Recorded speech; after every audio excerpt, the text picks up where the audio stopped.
अस्सलाम वालेकुम नाज़रीन, शाहिद चौधरी ऑफिशियल के साथ मैं हूं आपका मेज़बान अब्दुल्ला तनवीर। नाज़रीन, अभी आपने रिसेंटली वीडियो देखी होगी जिसमें रावलपिंडी के एक मारूफ दुश्मनदार और बिजनेसमैन ने सख्त अल्फाज का इस्तेमाल किया है किसी यूट्यूबर के खिलाफ, जिसमें उन्होंने सरासर अकॉर्डिंग टू सोशल मीडिया कहा जा रहा है कि उसमें उन्होंने उनको धमकी दी है। लेकिन इस तमाम तर वाक़े की क्या तफसीलात है कि फ़ारूक खोखर साहब से अभी शाहिद चौधरी साहब की भी अभी मैं स्टूडियो में बैठा हुआ था तो बातचीत चल रही थी, तो मैं चाह रहा था ये तमाम तर जो तफसीलात होंगी हम आम आवाम तक दिखा सकें। अस्सलाम वालेकुम सर। वालेकुम अस्सलाम सर, कैसे हैं आप? अल्हम्दुलिल्लाह। सर, इस प्रोग्राम में मैंने सीनियर क्राइम एनालिस्ट नहीं कहा, मैं इसलिए नहीं कहा क्योंकि मैं चाह रहा था ये एक हम गुफ्तगू की तरह ये प्रोग्राम करें, क्योंकि कुछ टॉपिक इस तरह का था। सर, अभी आपने भी देखा होगा सोशल मीडिया पे फ़ारूक खोखर साहब की जानिब से किसी यूट्यूबर के खिलाफ सख्त उन्होंने अल्फाजों का इस्तेमाल किया और सोशल मीडिया में कहा जा रहा है कि उन्होंने उनको खुल्लम खुल्ला धमकी दी है। आप क्या कहना चाहेंगे, क्या वाकई ऐसे है? अब्दुल्ला, पता है क्या होता है, आप भी बड़े ना चटखारे सवाल करते हो ना, आप भी कंटेंट में से ऐसी बात निकालते हो जो लोगों को जो है जाकर बड़ा दिल को छू ले। असल में अगर आप ये देखें ना तो फ़ारूक खोखर का इनका कोई मुकाबला नहीं है।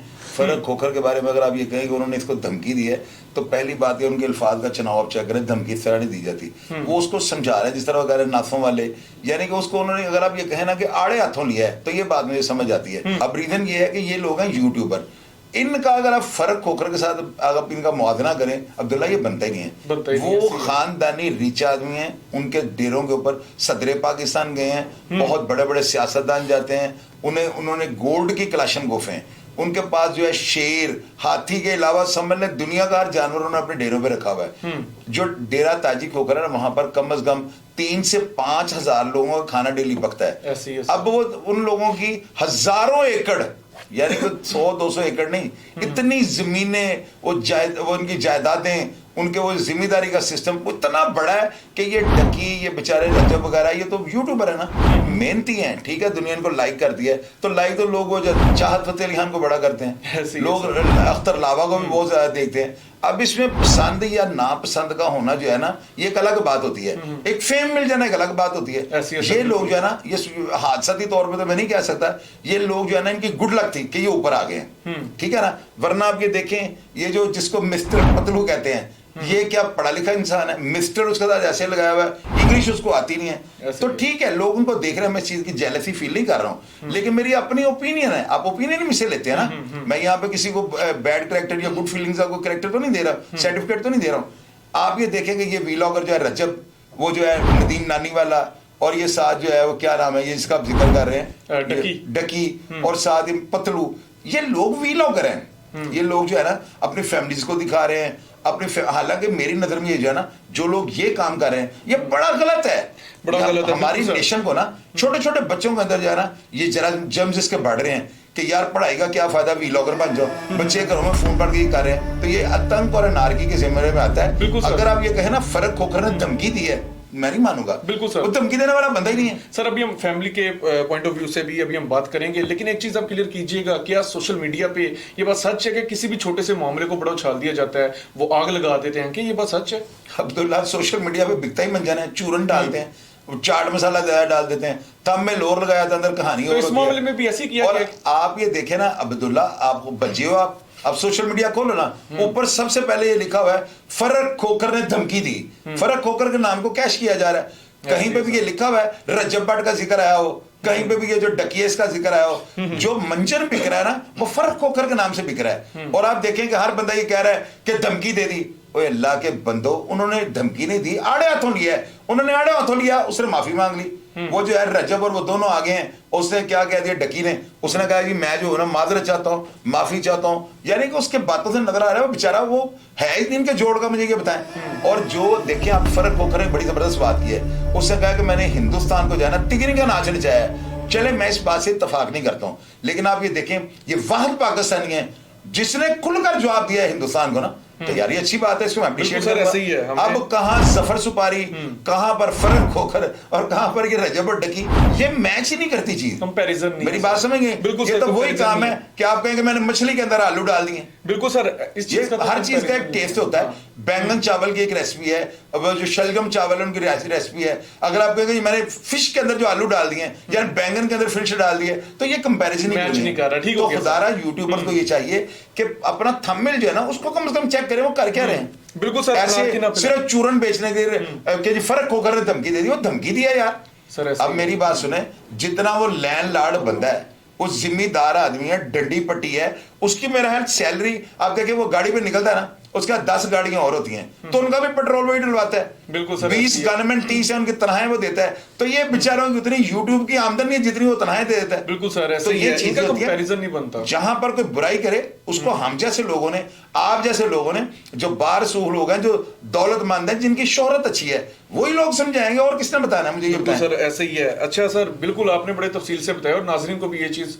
वाजिया पता है कि इनका कंपैरिजन बनता ही नहीं है। सर एक पब्लिक क्वेश्चन है, लोग बड़ा जानना चाह रहे थे, क्योंकि आजकल आप भी एक मन्ने तरन्ने एक यूट्यूबर हैं, आपको दुनिया देखती है, काफ़ी जो बच्चे हैं वो आप उनकी मोटिवेशन भी करते हैं, आपको मोटिवेशनल स्पीकर बल्कि अपना मानते हैं। सर एक चीज़ क्लियर कीजिएगा, अभी ये जितने व्लॉगर्स हैं, चले अभी हम बात कर लेते हैं, एक फारूक खोकर साहब की कर लेते हैं, डकी आ गया, उसके बाद नदीम नानी वाला आ जाता है, मिस्टर पतलू आ जाता है, इस तरह के जो लोग हैं, आप क्या समझते हैं ये लोग जो इन्होंने व्लॉगिंग स्टार्ट की है, ऑन कैमरा आए हैं, आप क्या समझते हैं सोशल मीडिया को इनमें से किसका, जिसने सोशल मीडिया को ज्वाइन किया, किसका किरदार पॉजिटिव है और किसका नेगेटिव है? ये जरा वाज़ेह कीजिए। अब्दुल्ला देखो बात सुनो, आपने कहा ना हमारे चैनल को दुनिया देखती है। आप मुझे ये बताओ, आपने मुझे पिछले दिनों कितना कहा है कि जी रजब वाला बड़ा इशू बना हुआ है, इस पर प्रोग्राम करते हैं, मैंने आपको आगे से क्या कहा है? ऐसे ही है सर, हमारे एडिटर बल्कि कह रहे थे करना है, तो हम दोनों का यही था कि हमने क्यों मैंने आपको ये कहा था अब्दुल्ला, मैं जो हूं ना, मैं ये चूरन नहीं बेच सकता हूं कि मैं इन लोगों की वजह से जो है ना मैं प्रोग्राम करूंगा जी आज का बड़ा इशू बना हुआ है। और अल्लाह के बंदे, हम अंडरवर्ल्ड का काम करने वाले लोग हैं, हम क्राइम की बीट करते हैं। इसका मतलब ये नहीं कि अब किसी का शेर तोहफे में उसको मिला था, रजब को ले गए, हम इस रजब के ऊपर उठ के जो है बोलना ठीक है, उसको दुनिया देखती है, वो कम्युनिटी और है। बिल्कुल सर, ऐसे आप ही है। देखें ना, मैं एक इंटरव्यू आपको दे रहा हूं, मैं आपके साथ बातें कर रहा हूं, अभी थोड़ी देर बाद और कोई चैनल आ जाएगा, मेरा इंटरव्यू आगे लेगा, लोग जो है ना मेरी शक्ल देख के प्रोग्राम खोल लेते हैं, उनको ये यकीन होता है कि ये बंदा पॉजिटिव एंगल से जो है ना बात समझाएगा।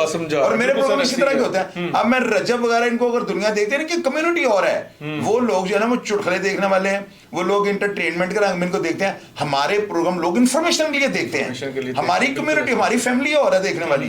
बिल्कुल सर, ऐसे है ना, ये लोग जो है ना ये बिल्कुल चूरन का काम करते हैं। नदीम नानी वाला, रजब भट्ट, वो खुद को भट्ट लिखता, बाप इसका भट्टी है, वो जो डकी है इसका कोई अग्गा पीछा का पता नहीं। और मिस्टर पतलू, वो बेचारा कहता है कि मैं 10 रुपए का किराया नहीं होता था और मैं 7 किलोमीटर पैदल जाता था। अब ये देखो कि ये लोग जो है ना इनको अल्लाह ताला ने दे दिया, तो भाई हम इनके साथ क्यों करें इनके साथ? बिल्कुल सर, ऐसे ही है। लेकिन जो रियलिटी है वो हम बयान करेंगे। नाजरीन ऐसी है, जो चीज़ गलत है गलत है। और बी फ्रैंकली हमारे चैनल का जो मोटो है वो व्यूज लेने का है नहीं। हमारा कोई भी आप प्रोग्राम देख लीजिएगा, कभी भी हम सिर्फ व्यूज लेने की खातिर इस तरह के थंबनेल के ऊपर नारकी वगैरह नहीं पिलाते, बल्कि हमारा मकसद यही होता है कि अवामुन नास को फैक्ट्स एंड फिगर के अकॉर्डिंग उनको उस चीज का समझाया जाए। और हमारी जो बीट है बेसिकली क्राइम की बीट है या अंडरवर्ल्ड की बीट है, तो हमें ऐसा जेब नहीं देता कि हम बिला वजह व्यूज लेने की खातिर इस तरह के काम करें। सर जाने से पहले मेरा आपसे आखिरी सवाल होगा, सर इस तरह के यूट्यूबर्स जो फैमिली प्रोग्राम्स करते हैं, आप इनका मुस्तकबिल क्या देख रहे हैं? अब्दुल्ला, मुस्तकबिल मैं इनका ये देख रहा हूँ, देखिए पता क्या है, मैं चीज बताता हूँ। एक लड़की थी, ये बात जो है ना नागरिक के लिए बड़ी इंपॉर्टेंट होगी। अच्छा। वो ना अपनी सहेली को कहती है कि मेरे माँ बाप जो है ना मेरी शादी नहीं कर रहे। उसकी सहेली उसको मशवरा देती है, कहती है जब शाम को तुम्हारी माँ और बाप जो है ना वो बैठे, तुम्हें कहे ना टी ला के चाय हमें पिलाओ, तो तुमने ना उनकी मौजूदगी में जो है ना तुमने अंगड़ाइयां लेनी शुरू कर देनी है। वो कहती है ठीक है। अब साथ ना उस लड़की का भाई जो होता है ना, उसका नाम होता है बबलू, वो भी सुन रहा होता है। अब वो सहेली को मशवरा देती है कि शाम को जब तुम्हारे मामा और पापा चाय मंगवाए ना, तो तुमने उनके सामने जाकर ना अंगड़ाइयां लेनी है, ऐसे ऐसे करना है। अच्छा। ठीक है, तो ये तुम्हारी शादी कर देंगे। वो चाय मंगवाती है, जब शाम को उसकी वालदा की चाय लाओ भाई, तो वो लड़की चाय लेकर जाती है और साथ खड़ी होकर ना अंगड़ाइयां लेनी शुरू कर देती है। उसकी माँ जो थी ना बाप को इशारा करती है, कहती है कि देखा है कुड़ी साड़ी जवान हो गई। वो कहता है वो कैसे? कहती है अंगड़ाइयां ले रही है, तो इसकी शादी कर दें। तूतियां बाजे बजते हैं, वो आगे उसको ले जाते हैं। अब बबलू जो होता है ना उसने सुना होता है। अब वो घर अपने पिया घर सुधार जाती है। उसके बाद अम्मी कहती है बबलू चाय बना के लाओ। बबलू चाय लाता है, वो चाय लाकर वो भी अंगड़ाइयां लेनी शुरू कर देता है। अब उसका बाप जो होता है ना कहता है ना घरों कट दिए। उसकी माँ कहती है क्या? कहता है इसको कसर पड़ गई है, इसके अंदर को कीड़ा पैदा हो गया हुआ है। तो बात करने का मतलब है ये मुहरकात जो है ना ये अंदाजा लग जाता है बंदे को कि ये रुख किस तरफ जा रहा बिल्कुल है। सही। इन व्लॉगर्स का जो मैं देख रहा हूँ ना, जैसे ये पैसे फेंक रहे हैं, जैसे ये डॉलरों की नुमाइश कर रहे हैं, अब्दुल्ला ये देखे रोटी हम जमीन पे नहीं फेंक सकते, ऐसे और ये ही। वही पैसा है जिसके साथ आपने अपना रिजक खरीदना होता है। यानी मेरी नजर में पैसे की इतनी अहमियत है, अगर आप नोट को जलाते हैं ना, आप अगर नोट को जलाते हैं और आपकी वीडियो बन जाती है, आपके ऊपर नाकाबिले जमानत केस बन जाएगा कि आपने नोट को क्यों जलाया है। इसका मतलब नोट की भी एक अहमियत है भाई, उससे दवाइयां भी आ जाती हैं, उससे खुराक आपकी मिल जाती है, कई गरीबों को काम किए जा सकते हैं। ये लोग जिस तरह से पैसे की बेहुरमती कर रहे हैं ना, ये साथ में आ जाएंगे। ये अपनी औकात भूल गए हैं। कहते हैं शौक है, शौक में सारे उड़ा देते हैं। यार ये क्या शौक है अब्दुल्ला, ये शौक है? शौक है तो एक आध कापी 10-10 रुपए वाली फेंक लेना। ये पूछ के जो है ना डॉलर फेंक रहे हैं, पाउंड फेंक रहे हैं, और आप देख लीजिएगा इन फ्यूचर जिस तरह ये लोग आए हैं ना ऊपर एक झटके से, ये उससे ज्यादा स्पीड से जमीन बोस हो जाएंगे। मेरी बात आपने याद रखनी है। अगर ये लोग अपने इसी पैसे के साथ, रजब की शादी थी ना, बाहर 30 लोगों की और शादियां करवा देते, उन गरीबों को जहेज दे देते, वॉशिंग मशीनें ले देते।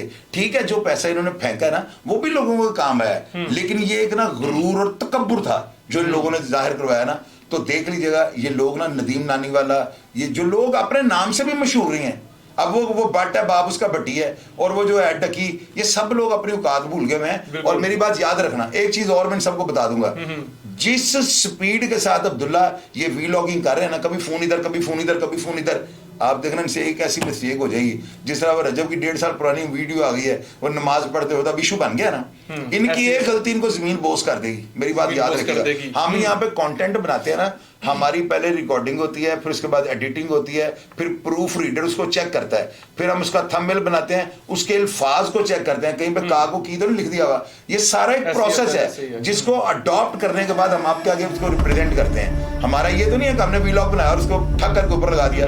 हम कंटेंट क्रिएटर हैं। बिल्कुल तो सर, छोटी सी मिस्टेक जो है ना, वो आपको मीलों कोसों दूर ले जाएगी। तो ये लोग, मैं इनको यही देख रहा हूँ, उनका आने वाला वक्त जो है ना बहुत भयानक होगा। बिल्कुल नाजरीन, क्योंकि हमारी असल में एक फील्ड ही अलग है। हम एक सहाफत कर रहे हैं, हर चीज के पहलू हमने देखने होते हैं, उसके फैक्ट्स एंड फिगर्स को देखना होता है, उसके इंपैक्ट को देखना होता है, तब जाके हम ये चीज आम आवाम के सामने उन कैमरा बात करते हैं। तो ये जो व्लॉगिंग है, it's a different kind of you can say on camera, ये अपने आप को रिवील करते हैं, जो भी करते हैं, ये एक अलग सिनेरियो है। बहरहाल इस केस के हवाले से नाजरीन आपको भी पता चल गया, जो सोशल मीडिया पे बिला वजह की हाइप दी जा रही थी, जो सोशल मीडिया पे बुरा कहा जा रहा था, फरूख खोकर के हवाले से अगर हम बात करें तो ये ऐसा कुछ भी नहीं है। शाहिद चौधरी साहब की उनसे बात हुई थी, जो बातचीत हुई थी हमने आपके सामने रख दी है। प्रोग्राम का फीडबैक जरूर दीजिएगा। इसी के साथ अपने मेजबान अब्दुल्ला तरमीर को इजाजत दीजिए। अल्लाह ने के बाद।